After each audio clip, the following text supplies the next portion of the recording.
Amigos, el expresidente de Colombia, Álvaro Uribe, y el economista peruano, renombrado economista peruano Hernando de Soto, estuvieron hoy juntos en una cumbre sobre comercio exterior organizada por el Instituto Peruano de Economía, el IPE. Sobre esto tenemos un interesante informe que nos ha hecho hoy Gisú Guerra.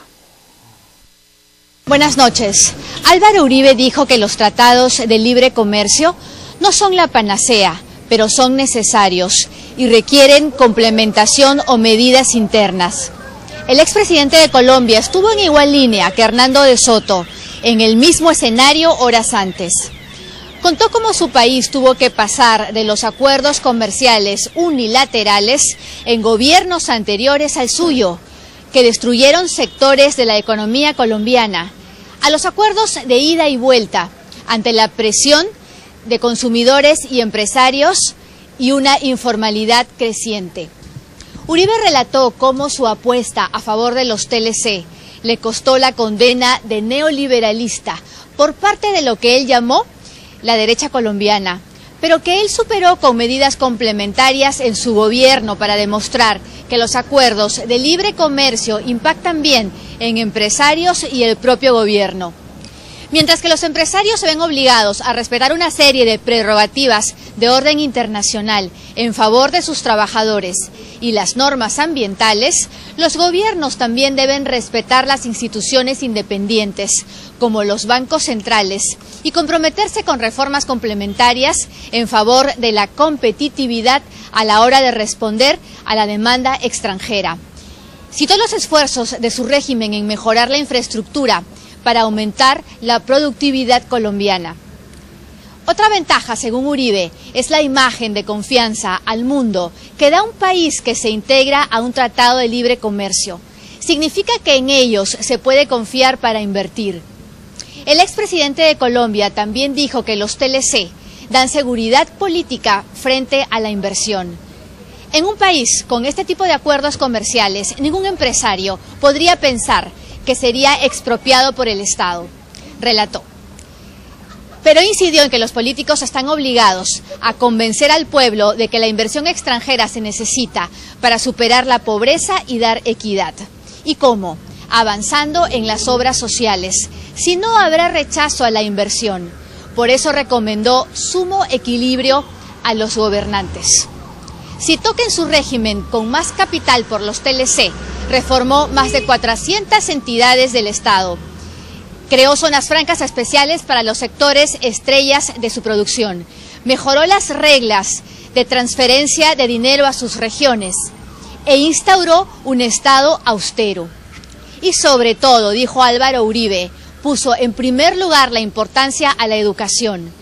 Le pasó algo igual que al Perú, con maestros reacios a una reforma en favor de la calidad de la educación pública colombiana.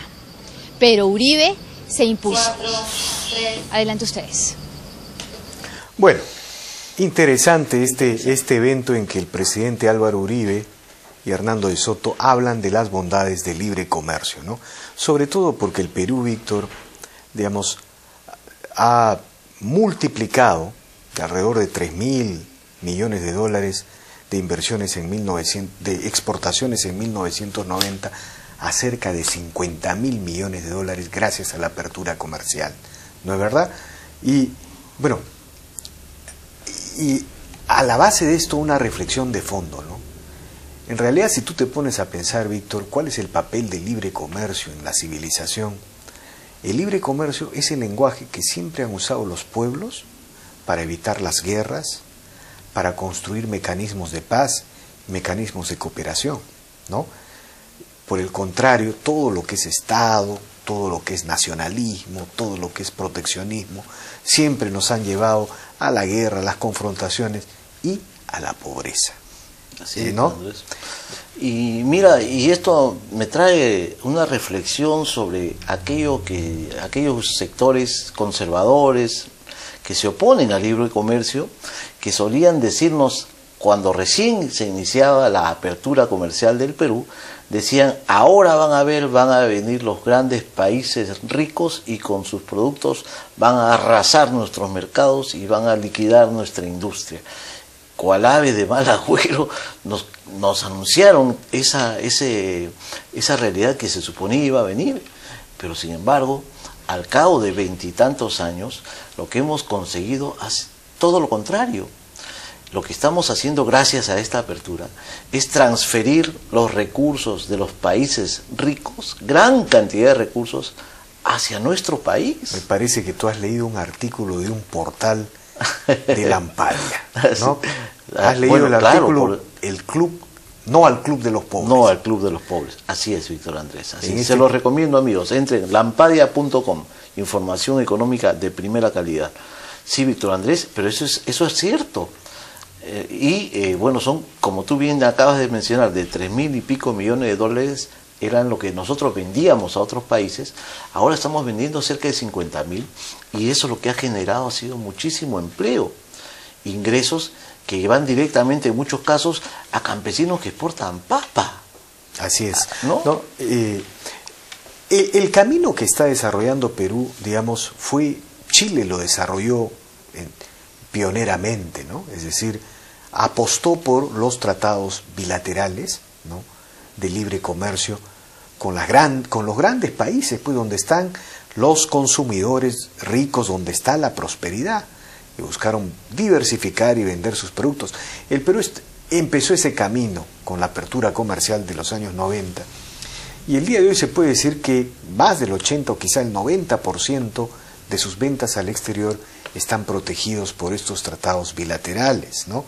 Es decir, de modo tal que la participación del expresidente Álvaro Uribe en este seminario y de Hernando de Soto aciertan en el sentido de valorar, pues. Y en honor a la verdad hay que decir, Víctor Andrés, que Hernando de Soto fue uno de los inspiradores del modelo económico de apertura económica de nuestro país en los años 90, cuando fue asesor del gobierno de Alberto Fujimori, el primer gobierno de Alberto Fujimori. ¿No es así? Bueno, así es, pero el libre comercio ha sido el personaje de este seminario, ¿no? Así es, amigos. Bueno, nos vamos a un corte y regresamos con una interesante entrevista con el señor Manuel Bernales, ¿no? Vamos a hablar con el politicólogo Manuel Bernales, vamos a hablar de este clima de inversión general, el escenario general que se está viviendo entre la política, la economía y las inversiones, ¿no? Regresamos con ese tema. Gracias, si estás con gripe.